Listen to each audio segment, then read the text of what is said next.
Hello, my esteemed viewers. In this tutorial, we will discuss about the application layer in the computer, in the network file layer suite. Application layer, these are all the contents of this discussion. We discuss functions of application layer protocols, application architectures, services available to applications, services provided by TCP, services provided by UDP, the two protocols that are prevalent in application layer, the web and the HTTP, the killer application and the governing protocol and the working of HTTP. Application layer protocols include the HTTP, SMTP, FTP, DNS, and the trivial file transfer protocol, host initialization protocol, namely BOOTP, remote login, telnet, etc. etc. Application layer protocols define how an application processes the running on different end systems pass messages to each other. Of course, the application layer protocols will predominantly do these 5 functionalities that are being listed. First of all, it will decide the type of functions, type of messages exchanged. For example, it could be request message or response message. That means there are only 2 kinds of messages involved. One is the request message, other one is the response message. Usually request message will be shorter than the response message because response message will consist of the data or the information or the message, whatever it be, included in the packet that is being sent. The syntax of messages. The syntax of messages means the type of message, such as the fields in the message and how these fields are delineated, how these fields are organized. The protocols will also define the semantics. The semantics means the meaning content, the meaning part of the message. That is, semantics include the meaning of fields, that is, the meaning of information that are available in the fields. It will also define the rules for determining when and how the processes sends the messages and responds to messages. It will also define the interaction at the next level. Next level means how exactly the protocols will do an interaction with the transportation layer while seeking the services of the transportation layer. And we also define network application architecture. Application architecture means how exactly the application is organized over various end systems and how exactly the applications are designed by the developer and distributed on or structured over various end systems. And we define anyway the application layer architecture is defined defined by the developer himself. The developer may develop the application using Java, Python, or whatever the language, but anyway the application developer has to define the architecture of the application. It could be client server architecture, or it could be P2P architecture, or it could be hybrid architecture. In client server architecture, there is always an on host. The host is always on. That is called a server, which services requests from many other hosts called clients. The client host can be either sometimes on or always on. But anyway, clients are set to work on asynchronous mode. Whenever they need information, they will come and cling on to their browser and they will start requesting. And there are classical examples like email system, the file transfer system, the telnet, and DNS are exactly defined under client server architecture. The client server architecture, 2 browsers cannot directly communicate. Whenever a browser has to put up a request, it has to send the request to the server's address, and the servers will just pick the information from the resource available, and it will send. This is the generality, this is the general way in which the client server architecture works. In a P2P architecture, there are several examples that are quoted over here. Telnet client, and this is FTP, and this is an email service. Okay, these are all typical examples of client server architecture. In P2P architecture, there is no reliance, or there is no dependency on always on infrastructure servers. Instead, the application exploits the direct communication among the peers, not owned by service provider, but are instead desktops and laptops controlled by the users themselves, with most of the peers residing in their homes, universities, and offices. Because the peers communicate without passing through a dedicated server, the architecture is called peer-to-peer. Many of the today's most popular and traffic-intensive applications are based on P2P architecture. These applications include file distribution, that is BitTorrent, file sharing, like eMule or LimeWire or SMule, internet technology, that is telephony, that is Skype, and IPTV, that is Internet Protocol TV or PP Live. The P2P architecture is illustrated in these figures, in the sketches that are coming by, and here there is you can see the network of peer-to-peer connectionality. Everyone is a owner. Sometimes he is the provider and he is the requester, and he will become a client and he will become a server, and they will exchange their roles interchangeably. Sometimes they are clients and sometimes they are the providers, they are the servers. And actually, exactly speaking, the P2P is going, it is subjected to a lot of scalability. It is self-scalable because every independent system that is connected to internet will serve like a peer, and it has adds-on capacity to the system by distributing files to other peers. P2P architectures are also cost effective since they normally don't require significant server infrastructure and server bandwidth. In order to reduce the cost, service providers like MSN, Yahoo, and so on are increasingly interested in the P2P architecture for their applications. However, P2P applications have to face different challenges, and they have to be ISP friendly because they are of asymmetrical bandwidth. If one peer exercises a particular bandwidth, other peer need not have to exercise.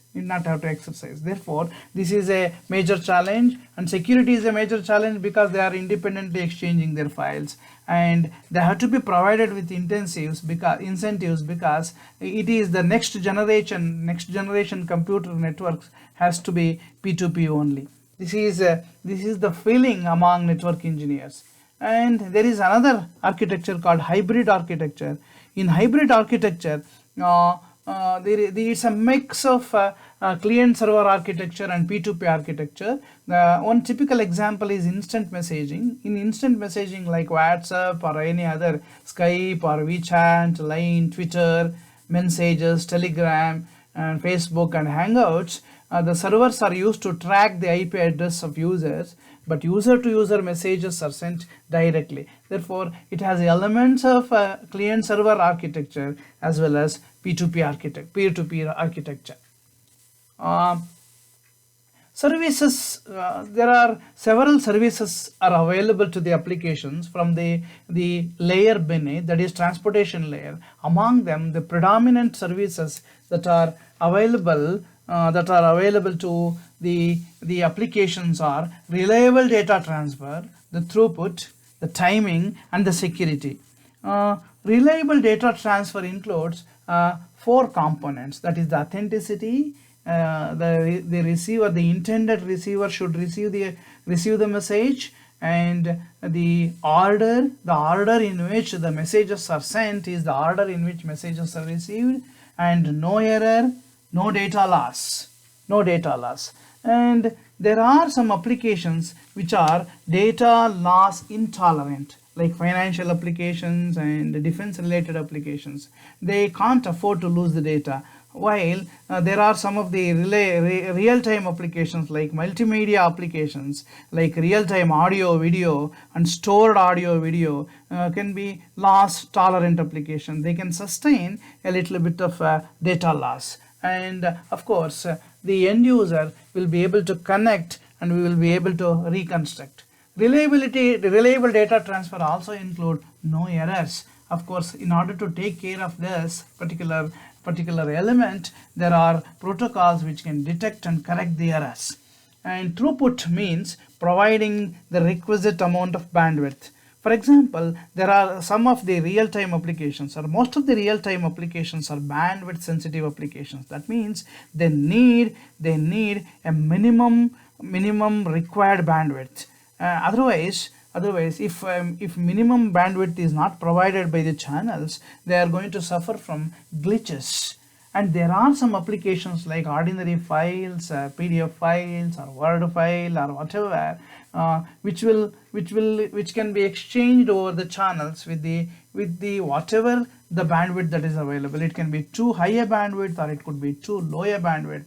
They are also called as elastic applications. So elastic applications will include file transfer, electronic mail. Okay, they are all come under less bandwidth required, or the adjustable with the available bandwidth. Timing is a very important. Timing speaks about the synchrony of the receiver and the sender. Some of the real-time applications like internet telephony and virtual environments, teleconferencing, multiplayer games, internet games, all of which require tight timing constraints and data delivery in order to be effective. Otherwise the virtual thing that is happening in front of a user will not be interactive. And if there is a long delay between taking an action and seeing the response from the environment.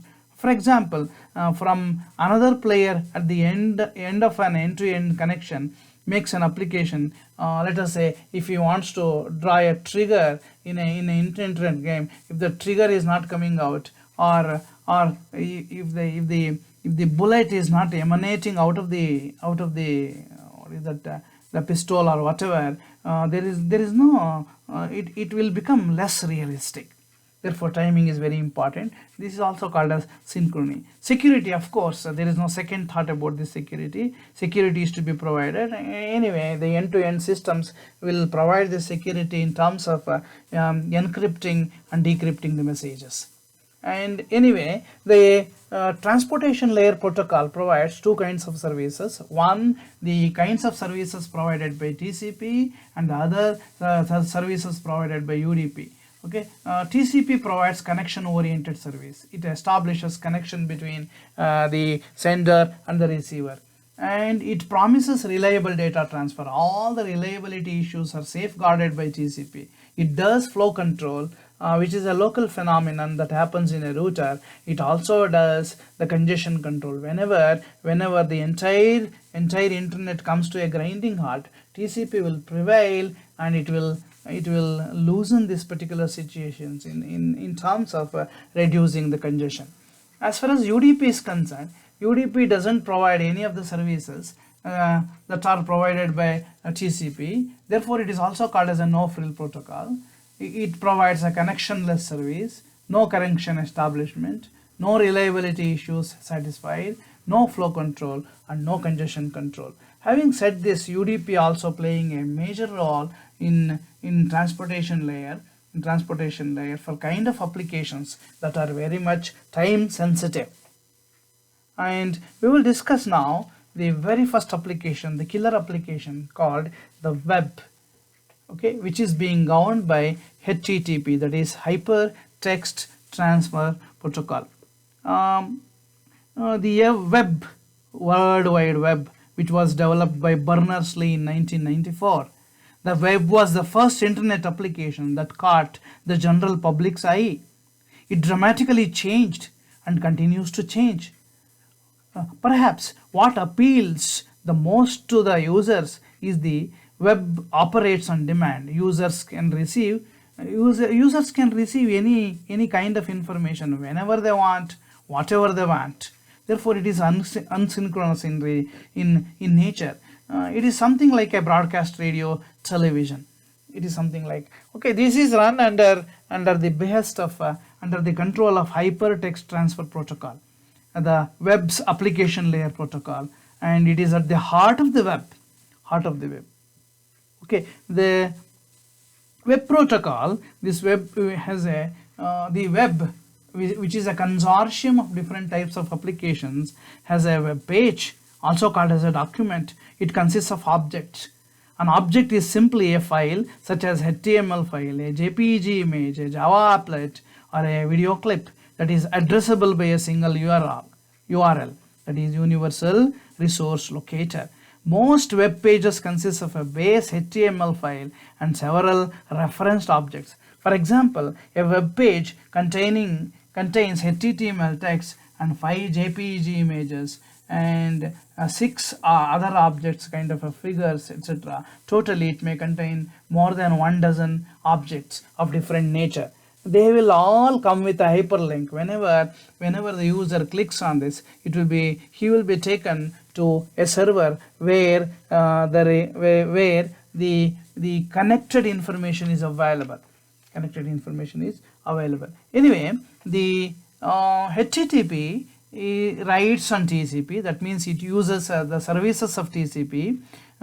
Therefore, all the reliability issues are safeguarded. Therefore, whatever the services that are provided by TCP is very well applicable for HTTP or web-based applications. Anyway, HTTP is called as a stateless protocol because it maintains no information about the clients. If a client asks for the information, it will simply send it, and if the client asks the information once again later after an hour, it will once again supply. Even later, after 1 week, if he revisits this particular site and requests for the same message, same information, it will faithfully return that particular information without recording the user's credentials. Therefore, HTTP is said to be stateless protocol. Hyperlinks, HTTP web pages will consist of hyperlinks, and these hyperlinks will help the user to navigate across different servers and to see different kinds of information. And this is the format of the request message of HTTP. Okay, get is a function, some directory, page HTML, HTTP. This is the version of the HTTP 1.1 which is prevalent today, and this is a header line. And host, the address is also mentioned. Connection is closed. User agent is Mozilla, that is 4.0, and accepted language is French, and it will be EN if it is English.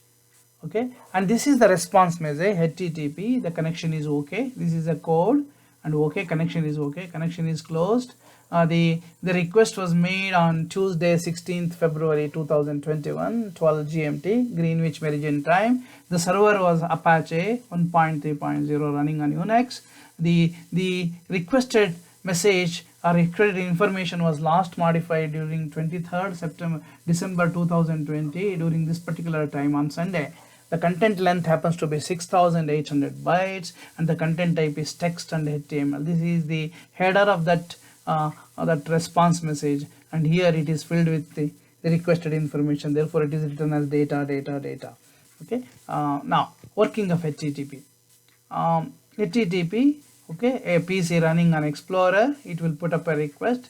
This is an Internet Explorer or browser, and here is a server running on some other operating system, and this is another system which is running on Mac operating system. HTTP request is mounted to server, and HTTP response will go back to the client. It happens either way.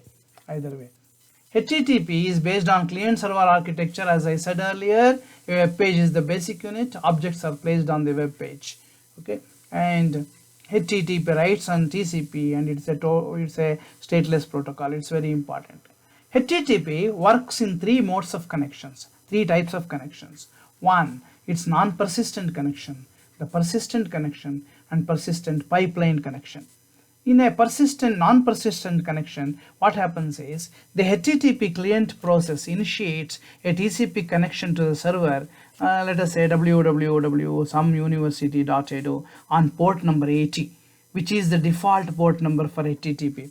Associated with TCP connection, there will be a socket at the client and the socket at the server. The HTTP client sends the HTTP request message to the server via this socket. The request message includes the path name, that is some department dot slash some file dot pdf, whatever that is being requested. The HTTP server process receives this request message via its socket, retrieves the object from its hard disk or from its storage, and encapsulates the object in an HTTP response message and sends the response message to the client via its socket. The HTTP server process tells TCP to close the TCP connection as soon as the acknowledgement is received. The HTTP client receives the response message. The TCP connection is terminated or torn off. Will be torn off. The message indicates that the encapsulated object is an HTML file. The client extracts the file from the response message, examines the HTML file, and finds the references to 10 JPEG objects or 10 objects that are available in the base page. And the four steps, all the four steps are to be repeated for each of the objects. That means if the user clicks, let us say, a text, a hypertext, then a separate connectionality is to be established. Like that, if there are 10 objects apart from the web base page, 10 connectionalities are to be established. And this is the difficulty associated with non-persistent HTTP connectionality. Of course, nowadays it is the current day internet or current day HTTP works under the persistent pipeline connection. Anyway, here is a picture, a timeline diagram which will explain us as to how the connectionality exists or connectionality is established by HTTP with the other node. Okay, TCP connection request, it requests the TCP to establish the connection, and the connection is established. TCP connection reply in terms of a reply, and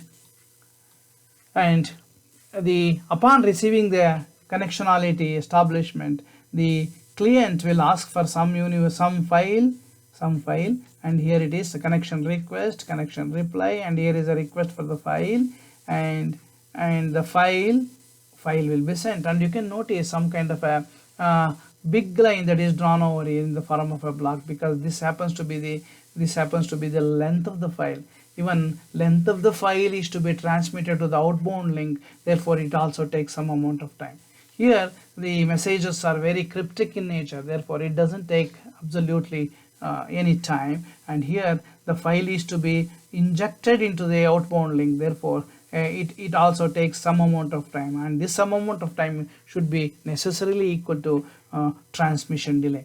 And every time, see, this is the first handshake, and this is the second handshake, this is the third handshake.